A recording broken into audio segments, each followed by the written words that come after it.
Bienvenidos una vez más, espero estén sumamente bien. Vamos a estar hablando de un hecho sucedido en Francia, un hecho que me pidieron hace muy poco tiempo. Espero que les sea de interés. Es un caso que impactó muchísimo a toda la población francesa, sobre todo por lo mediático del caso y por el desenlace que tuvo después. Comencemos. El caso del que les quiero hablar hoy es el caso de Alexia Daval. Si bien se conoció como el caso Daval en Francia, lamentablemente la víctima de esta historia es Alexia. Vamos a conocer entonces cuál fue su vida. Los hechos acontecieron en Grey-la-Ville, en Alto Saona. Alexia Fouillot. Alexia nació el 18 de febrero de 1988 en Way, Alto Saona. Tiene una hermana mayor, Stephanie. Sus padres dirigían un bar, o dirigen aún, en el pueblo, donde también sus padres son muy conocidos por tener este bar y porque también su mamá era concejala o asistente del concejal. Ella obtuvo una maestría en educación y luego se convirtió en empleada bancaria. Era una excelente nadadora y amaba correr. La describen como una mujer muy independiente, brillante en todo lo que hace o lo que hacía. Su vida se cruza en algún momento con la de Jonathan Daval, quien nació el 16 de enero de 1984. Su padre, un trabajador de fábrica, quien falleció cuando él tenía 13, y su madre se desempeñaba como enfermera. Tuvo una educación completamente normal, era especialista en informática y fue contratado a los 22 años en una empresa de consultoría y mantenimiento. Jugó al fútbol durante mucho tiempo y describen a Jonathan como alguien silencioso, muy tímido pero amable, y según sus compañeros y la dirección de la empresa donde trabajaba, un chico muy apreciado por los clientes. En el 2004 la vida de Alexia y de Jonathan se cruzan, cuando ella tenía 16 años y estaba cursando la secundaria. Él ya tenía 21. Era la primera relación que ambos tenían. En el año 2015 ambos deciden unirse en matrimonio, lo hacen en el ayuntamiento de Grey. Justamente quien celebra el matrimonio es la madre de Alexia. Ellos luego de casarse se van de luna de miel y deciden trasladarse al lugar donde estaban viviendo su abuela en su momento, donde les había dejado una casa y ellos se quedaron ahí en un lugar donde era bastante tranquilo. Un pueblo de tan solo 5.000 habitantes. Ahora vamos al día de los hechos. Esa noche del 27 de octubre del 2017 ellos se habían estado pasando la noche cenando en la casa de los padres de Alexia, como solían hacerlo. Luego de disfrutar de la noche, ambos se fueron a su casa. Al otro día, a la mañana, él se va a trabajar y Alexia sale a correr como de costumbre, como todas las mañanas. Le envía un mensaje a su hermana diciéndole que si hace tiempo va a pasar por su casa. Si bien ese mensaje le pareció medio raro a la hermana, ya que ella no era de avisar, sino que directamente al ser tan espontánea pasaría directamente por su casa sin avisarle.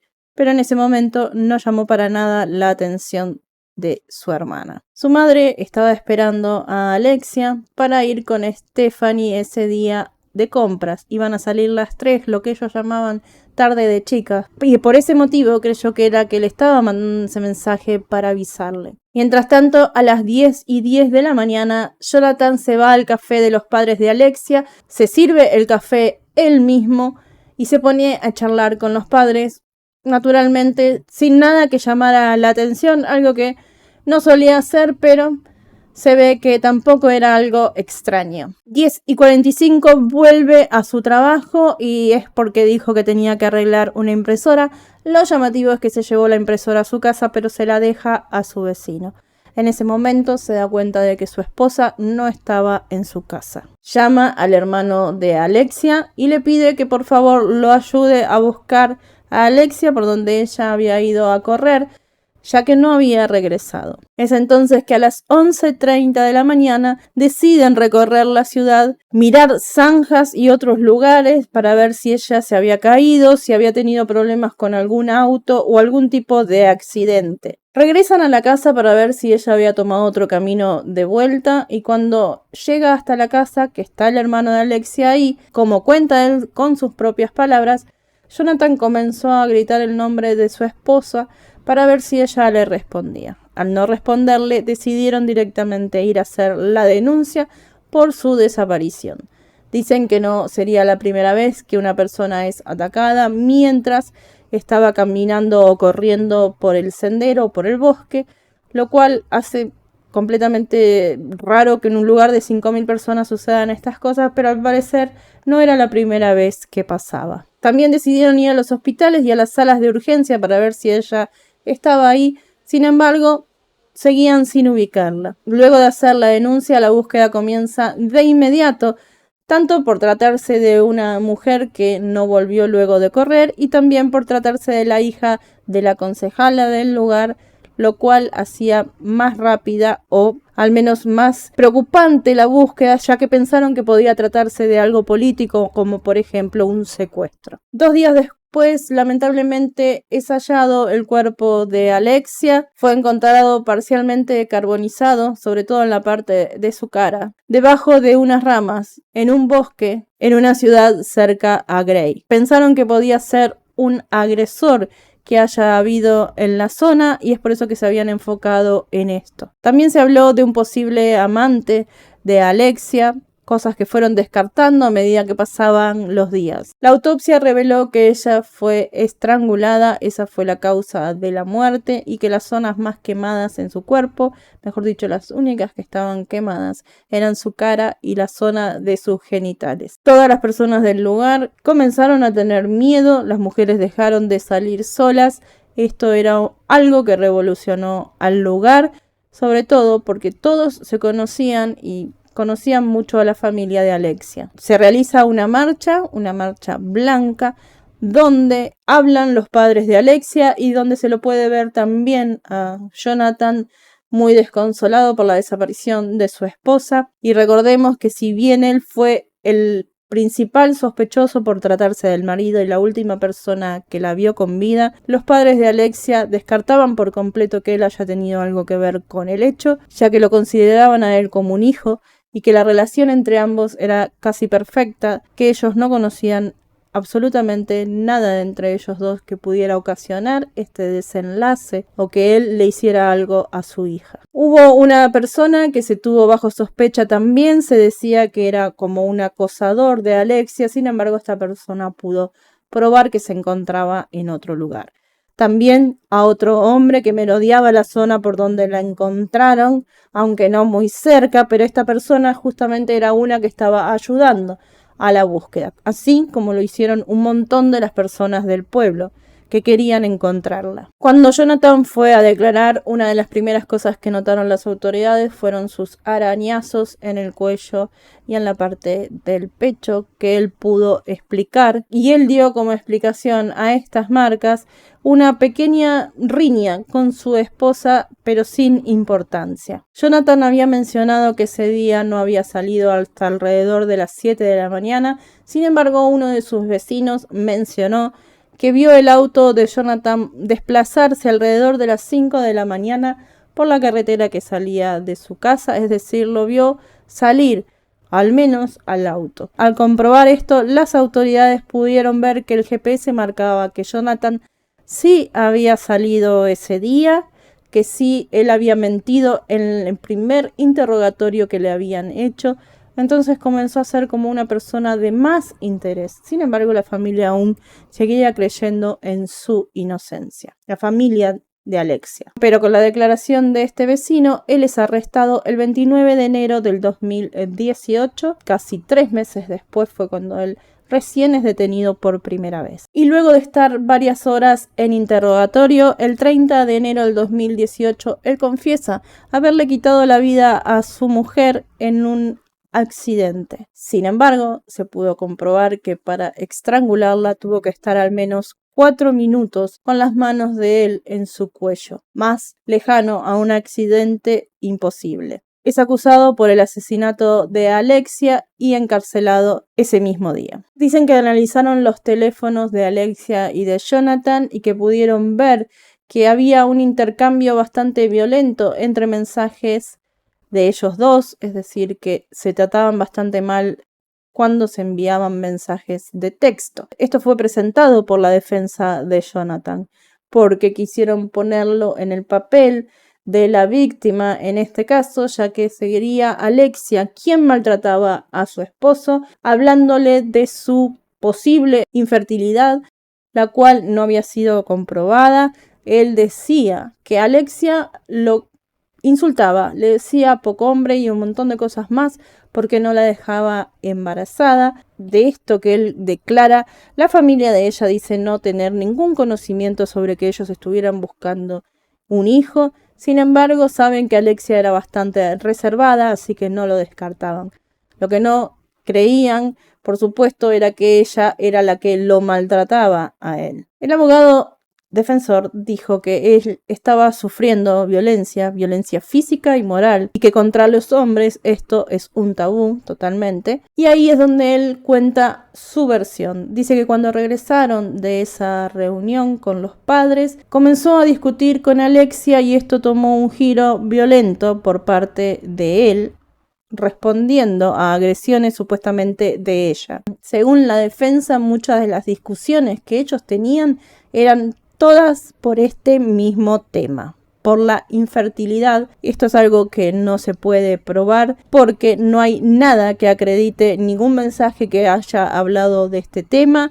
Nada, eso solamente lo saben él y ella, que hoy ya no está. Entonces él dice que ya no pudo soportar la crueldad de su mujer, que tuvo mucha ira y por eso la estranguló. Sin embargo, para junio del 2018, 6 meses después de ser detenido, él reconsidera su confesión y decide cambiarla. Dijo que él no le quitó la vida a su esposa, le echó la culpa al hermano de ella, que se peleaban ellos, él trató de separarlos y accidentalmente le quitó la vida a su propia hermana. Y él agregó también que la familia de Alexia lo que intentaba hacer era encubrir el caso de lo que su hermano había hecho. Fue entonces cuando el 1 de octubre del 2018 él presenta un pedido de liberación, el cual le es negado, y al mismo tiempo la familia de Alexia, al ser acusada por él, deciden o piden un enfrentamiento inmediato con él para hacer un careo, para que él les diga en la cara y ante la justicia qué era lo que estaba diciendo y ellos poder comprobar que él estaba mintiendo. 4 días después, los informes del forense informan que el ADN encontrado en el cuerpo de Alexia era única y exclusivamente el de Jonathan. También encontraron fluido seminal en los shorts que tenía Alexia puesto ese día. El 22 de octubre del 18 se encuentra un aerosol sin la tapa en la casa del matrimonio y justo coincidía con una tapa que se encontró al lado del cuerpo de ella. Algo que no podían entender es cómo él hizo solo para trasladar el cuerpo hasta ahí, ya que él medía muy poquito, creo que 1,60 m, 1,70 m aproximadamente, y ella era bastante más alta. En el automóvil que él utilizaba para trabajar, el que utilizó ese día para desplazarse hasta su trabajo y se cree que fue el que utilizó para trasladar el cuerpo de Alexia, se encontró un cabello que le pertenecía a la madre de él. Y esta mujer dijo que si un pelo de ella estaba en ese baúl, es muy probablemente que haya sido por transferencia, por abrazar a su hijo, y que el cabello haya caído en el auto, pero que ella no tenía nada que ver con el hecho. Como en el cuerpo de Alexia se habían encontrado muchísimas sustancias, de las cuales algunas eran ilegales desde hacía mucho tiempo,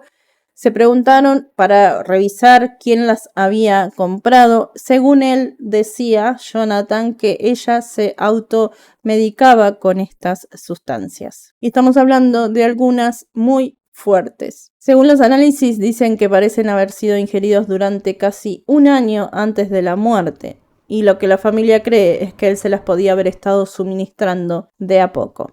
En ningún momento creen en la posibilidad de que ella podría estar tomando esto. Sobre todo porque al otro día salía a correr y porque hacía mucho ejercicio. Cuando en diciembre del 2018 la familia se enfrenta a Jonathan, como lo habían pedido, para que él diera la cara y les dijera frente a frente que ellos eran responsables, Él, después de unas horas y de negarlo, terminó admitiendo nuevamente que él era el responsable, que él le había quitado la vida a su hija. No pudo mentirle justamente en el momento en que habla la madre, la concejala. En marzo del 2019, la casa que ellos ocupaban, que desde el momento en que él es detenido quedó vacía, sufre un robo. Lo llevan a él hasta el lugar para identificar qué cosas faltaron y él habló de juguetes íntimos que su esposa utilizaba para reemplazarlo a él.